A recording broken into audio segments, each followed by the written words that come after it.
Let's use a ray diagram to find the image for something in a concave mirror. So here's my mirror. A concave mirror has some important points. The focal point here, which is really important. The center of curvature, which is the center of the circle that this is going around. It's not very useful. I drew it in a small letter because it's really this point we need. And then there's a vertex here where our axis intercepts the mirror. If you look at this diagram, it shows what the focal point is. If you shine light at a curved mirror, it all focuses right there. So that's the focal point. So let's locate the image here. We have 3 rays to do that, and we only need the 2 main rays to find it. So the first ray is called the parallel ray. I'm going to draw a line parallel to my axes. That light ray hits the mirror and it's going to bounce off the mirror. And when it bounces off, it's going to go through the focus. Just like all of these did. Anything parallel to that mirror is going to end up going through there. So I take my ruler and I go through that point. Like that. The second ray is the focal ray. It's going to go from my object through the focus, hit the mirror, and then go parallel. It's really the opposite of this.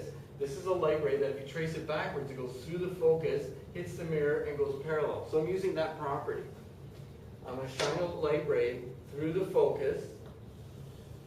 It's going to hit the mirror. Where it hits the mirror, it bounces off parallel to that axis. And I can see where these two have met, right there. That locates the pointy part of my arrow. The axis is the other part of the arrow, so I can draw this and say the pointy part is down there. There's the image of that. You'll notice it's smaller, it's inverted, and I'm going to use the third ray to double check it. The third ray is the one that you point at the vertex. It'll bounce off at an equal angle. So let me show you what I mean by that. I'll aim that light ray at the vertex. That makes an angle here. You can see this is at an angle to the axes, so it'll bounce off at the same angle. I can sort of estimate exactly what that angle is by saying, well, here's this height, put that height right there. So this ray is going to go at about this, at exactly the same angle as that, probably go through that point. So here I go, I do that, and you can see my diagram's off a little bit. I'm going to have to cheat, because this diagram is not to scale. It didn't quite work out. This one didn't hit it exactly. But you can see the 3 meet there. The important one, parallel, through the focus, and parallel.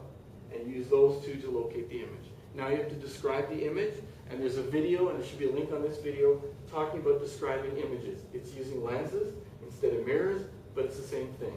The attitude, upright or inverted. This one's inverted. Real or virtual. This one is real because the rays all met. And we'll do an example where they don't meet in a second, and that'll show you a virtual one. The magnification is the height of image over height of object. So my image is this tall. I measure that in centimeters. I measure this in centimeters. This divided by that gives me my magnification.